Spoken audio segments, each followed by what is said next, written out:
Okay, let's talk about the single most complicated piece of machinery in your car, the automatic transmission. For most of us, it's just this mysterious black box that, makes the car go. We never really think about it. But what happens when that mystery breaks down? That's really the big question we're going to tackle here. And believe me, the answer goes way beyond what you might expect from your average tune-up. It's a whole other world. And the answer? Well, it kind of boils down to this one single number. 3. So what on earth does that mean? What it means is, to even think about fixing one of these things, a technician can't just be a mechanic. They have to be a true master of 3 completely different but totally interconnected worlds of science and engineering. And we're talking way before they even pick up a wrench. They need to have this deep, almost intuitive knowledge of this trinity of systems, because as you're about to see, a problem in one system can look exactly like a problem in another. It's tricky stuff. So, first up, you've got the mechanical world. This is the guts, the physical heart of it all. Imagine this universe of spinning planetary gears, clutch packs, and brake bands, all working together in this incredible mechanical ballet to change gears with split-second precision. It is literally physics in motion.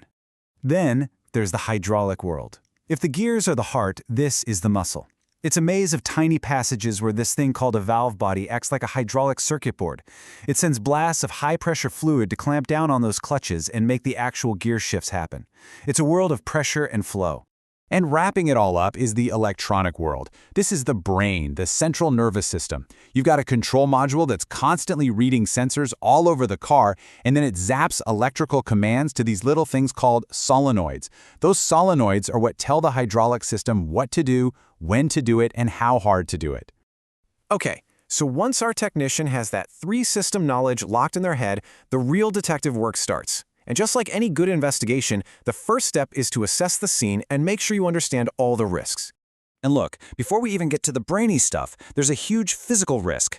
An average automatic transmission weighs about 90 kilograms. That is seriously heavy. Just getting it out of the car safely requires special equipment and a ton of care to avoid injury. All right, with the car safely on the lift, it's time to gather clues. A good tech never guesses. They run a whole battery of tests. A stall test to see how well the mechanical parts are gripping, a pressure test to check the health of the hydraulic system, and of course, they plug in a scan tool to read the electronic brain.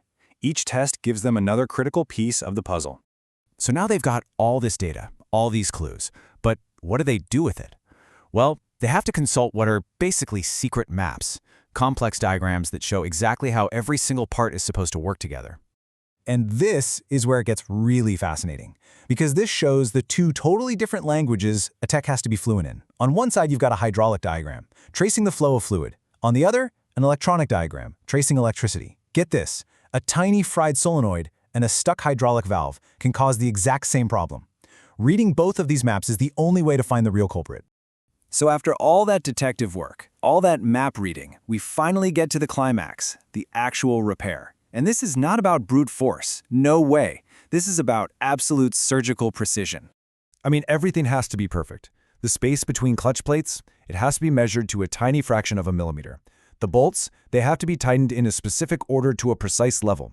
Even something as simple as using the wrong kind of fluid can destroy the whole thing. There is absolutely zero room for error. And this quote, man, this says it all, doesn't it? It's not a suggestion, it's a guarantee. One tiny mistake during reassembly, something you can't even see with the naked eye, and the entire expensive repair is worthless. The stakes are incredibly high. But even then, you're not done.